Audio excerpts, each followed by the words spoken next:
এই বাড়ি ফিরলাম, বুঝলেন? আরে তুই সেই পোলিও এজেন্ট না? সবাইকে পোলিও খাইয়ে বাড়ি ফিরলি নাকি? এতটাই কষ্ট হচ্ছে। আহা শোনা গো, আমার খুব কষ্ট হচ্ছে, বলো। কান্নাকাটি করো না, 10 টাকার ঝালমুড়ি খাওয়াবো আমি। জানি না এই কষ্টের উপর পাবো কিনা। চৌঠানে তোমরা দেখতে পাবে নন্দীগ্রাম কি রায় দেয়, শেষ হাসি কে হাসে। শেষ হাসি যে হাসে হাসুক, তুই এখন কান্দিস না।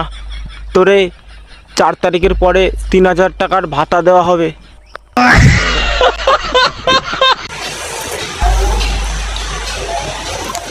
আহা এত কান্না করো না, আমি তোমার আব্দুলকে পাঠাচ্ছি তোমার কান্না বোঝাতে।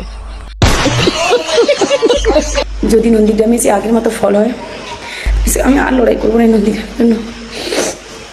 নন্দীগ্রামে যে ফল হয় হোক, তুমি চাপ নিও না, তুমি কান্না করো না।